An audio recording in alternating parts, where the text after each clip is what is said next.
Hello, everyone, and welcome to another edition of the SimNFL show, real talk about fake sports. I'm your host and commissioner. You can call me Pierce. It's great to be back. We had a short hiatus due to scheduling issues, but excited to be back and delivering you all of that great SimNFL news over at simfba.com. If you're unfamiliar, come check us out on the website and on Discord. We would love to have you. So today, as a quick program, we're going to jump into all the stats and summaries from Week 6. I'm going to talk about who I thought were my players of the week, and we'll talk about a quick injury report, and then we are just going to look at the current standings, an overall look at where both conferences are in terms of an early playoff race. I know it's only 6 weeks in, but it's already time to start sizing some teams up.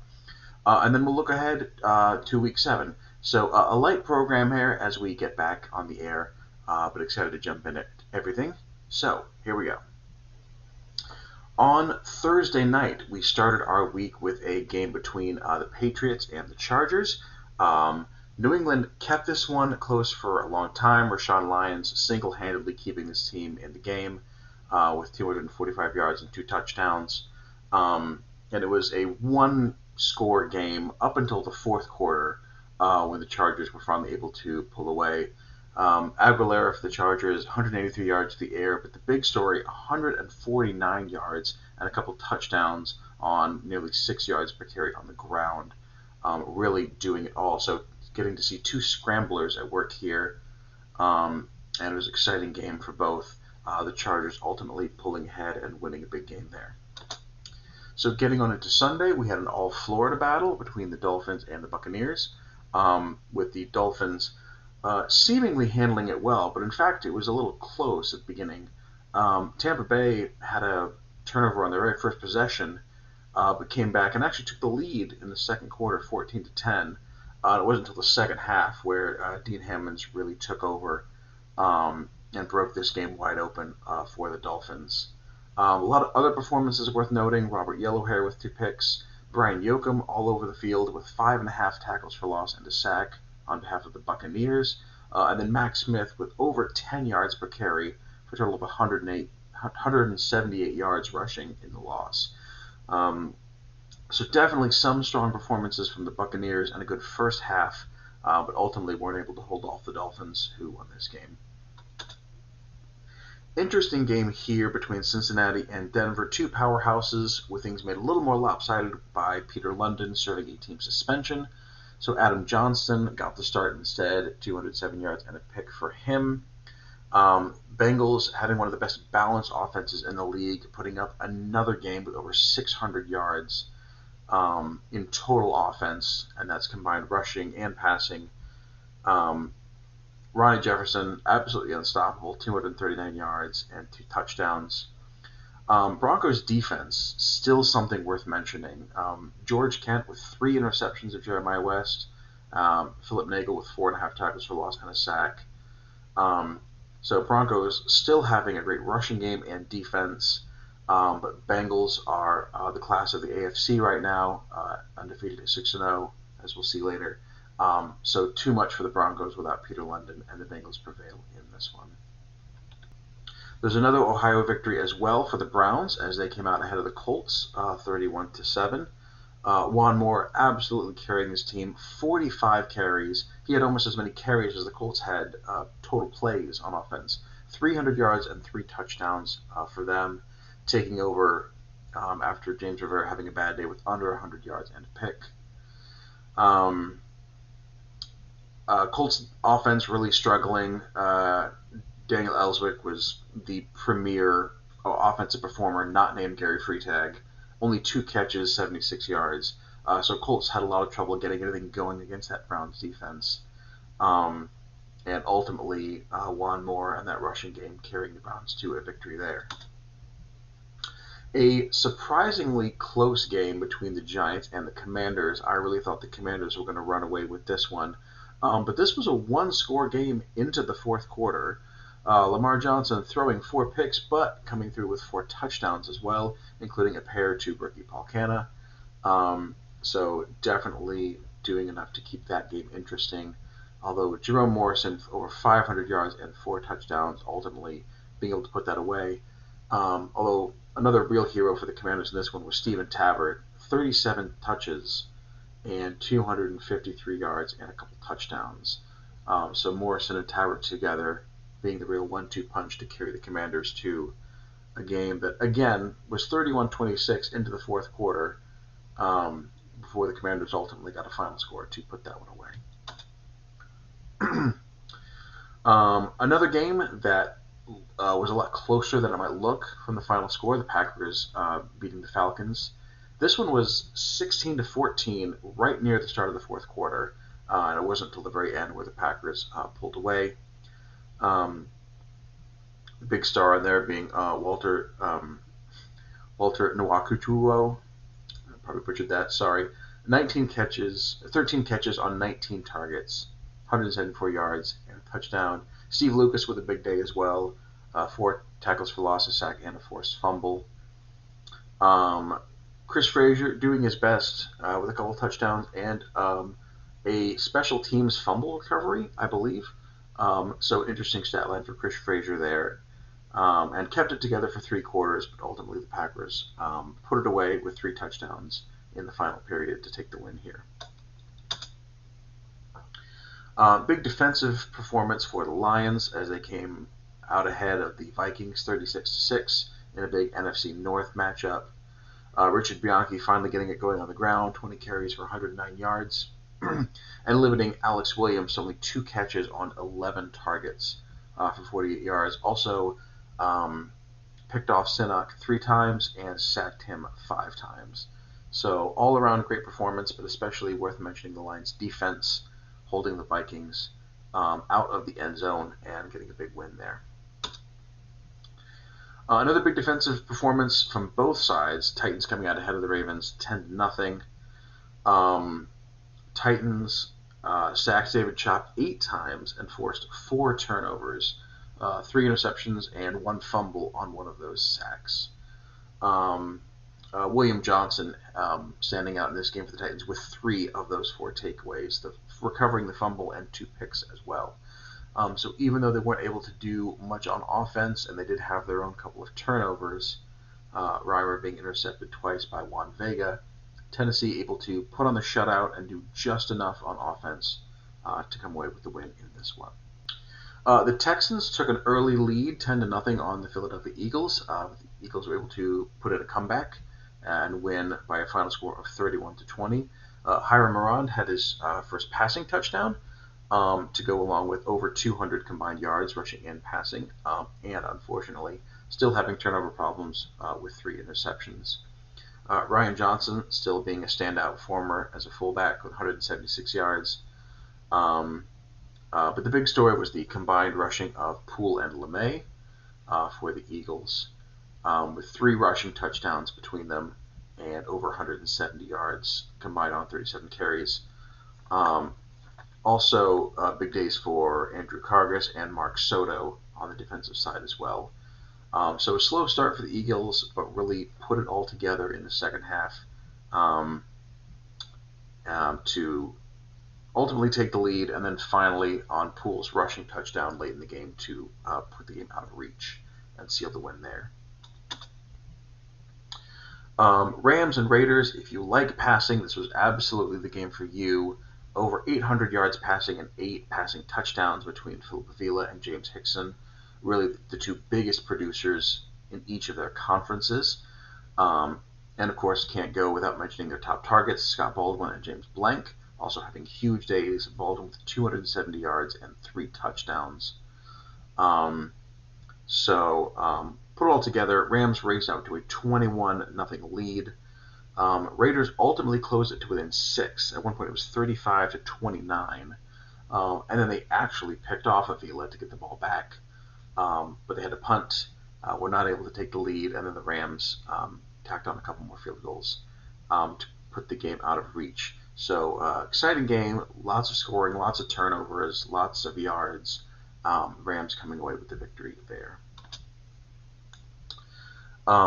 Meanwhile, the Cowboys putting up another 50-plus offensive performance and getting their backups in. So while the Panthers eventually came away with 35 points, this one was definitely another big Cowboys win. Bruno Hansen, over 200 combined yards and 4 touchdowns on only 21 touches. Absolutely stellar game for him. And then Elliot Grossman showing up in a big way with 3.5 sacks. Meanwhile, Dakota Link, 478 yards and 3 touchdowns on the flip side, throwing 4 interceptions. To his favorite targets, Maldonado and Owens, both of them having big days. Ultimately, the Panthers coming up short there.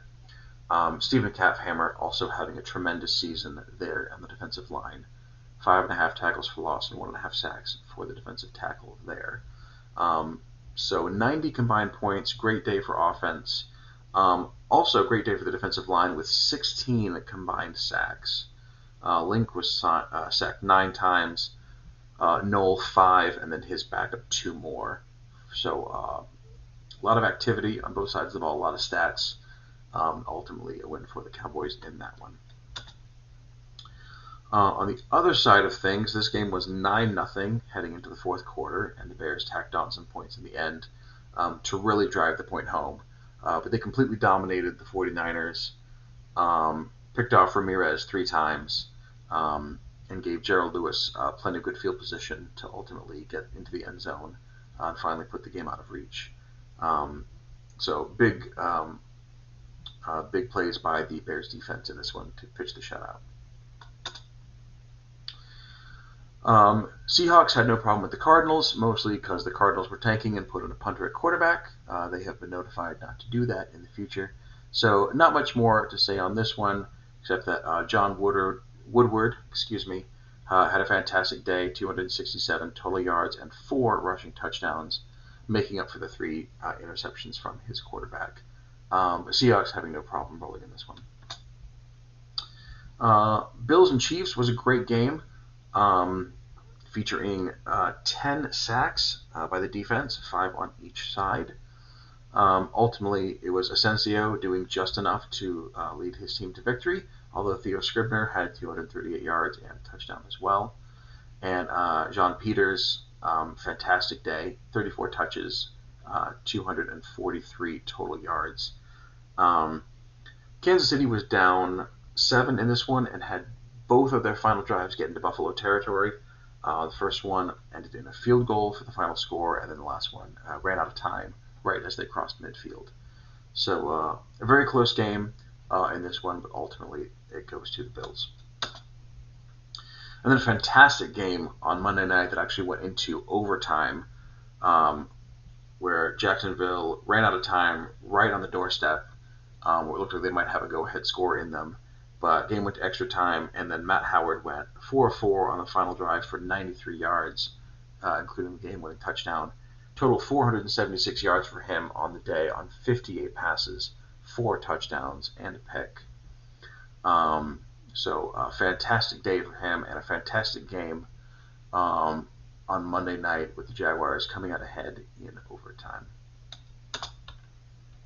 So for my Week 6 Players of the Week, I want to feature Jerome Morrison with 500 passing yards and 4 touchdowns through the air from Washington. Juan Mora deserves mention for absolutely being the workhorse back for Cleveland, 45 carries, 300 yards, and 3 touchdowns. But also Bruno Hansen, over 200 yards and 4 touchdowns, running and receiving. And then, of course, Scott Baldwin with those 270 yards and 3 touchdowns. Absolutely the standout receiver this week. There were a lot of great defensive performances statistically. It was really hard to win out or down. Ultimately, I went with Vaughn Johnson for having tackles for loss, sacks, and forcing a fumble, kind of really doing it all for Kansas City. And then Young Lay of Cincinnati with 3 sacks. Fantastic performance from the linebacker there. And then, of course, anytime you get 3 takeaways in a game as a defender, you got to be featured. So George Kent with 3 interceptions, and then William Johnson of Tennessee with 2 interceptions and a fumble recovery, both making the list this week. Fantastic job to everyone. Now, I've been gone for a few weeks, so I don't know if these are necessarily new, but the biggest injuries that I was able to make note of, a handful of third-year players, all are going to be out for an extended period of time. Tommy Merriman of Tennessee, fracturing his ankle, so he'll be out until late this season. Jake Miranda, linebacker for the Eagles, with a neck bruise, 5 weeks out there. And then Elijah Ellis of the Colts pulling a hamstring. He'll be out for 4 weeks estimated as well. Otherwise, everyone in the league staying healthy, which is good to see. So this is where we leave things right now. AFC has the Bengals at 6-0, and then an absolute mass of very good teams. Now, these are not official records. These are based on my just high-level looking at conference record and basically conference wins, really, to break ties. So you've got division leaders, Vegas, Miami, and Tennessee, all at 4-2. You've got Denver and Cleveland, both in the mix at 4-2 as well. And then you have a host of 500 teams, starting with the Chargers, Buffalo, and then the other two teams out of the North, Baltimore and Pittsburgh, all in the mix as well. So AFC North with everyone at 500 or better. And then the West with 3 teams here in the mix as well. Biggest change, I took a look back at my predictions. I think the biggest change from what I expected is in the South, with Tennessee leading the way, and Jacksonville nowhere to be seen. And then the Chargers have impressed me as well, with Miguel Aguilera and everything that he's doing there. So definitely in the mix, and that's exciting to see. So absolutely anything could happen in the AFC. You've got one game between 2nd and 10th place, so a lot still to shake out in that one. NFC is a little more top-heavy. You've got Washington and the LA Rams on top at 6-0, followed by Green Bay and Carolina as your other division leaders. But Philadelphia is right there at 4-1 as well. And then Detroit, Dallas, and Chicago all at 4-2. So you've got the NFC East, unsurprisingly, with a lot of representation with 3 of the top 8. But then the North as well, with Green Bay, Detroit, and Chicago all there.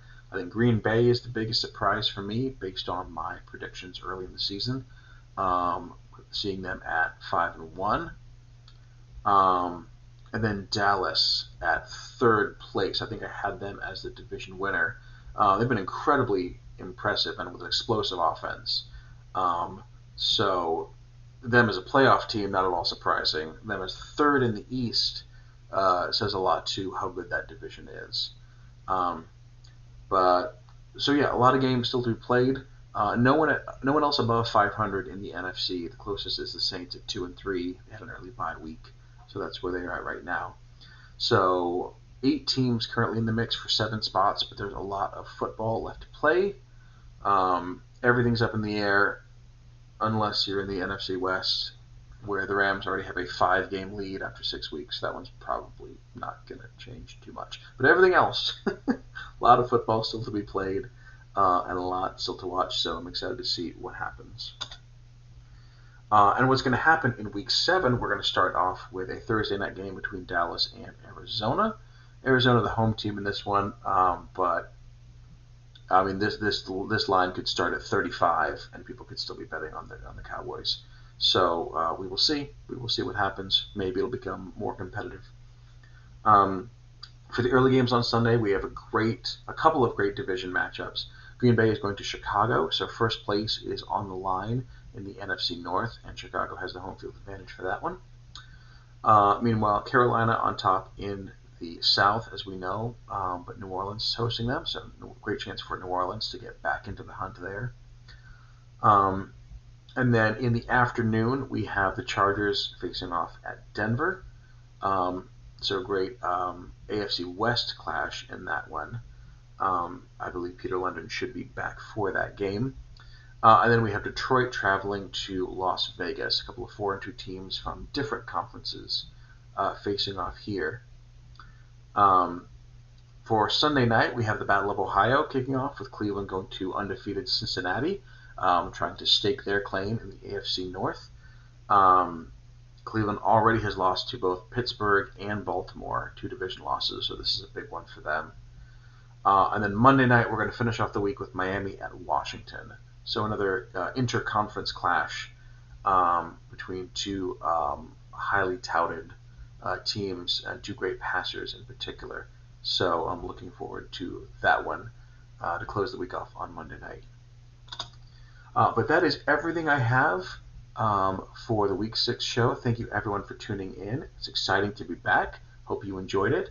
Yeah, look forward to seeing you out in the field. Have fun.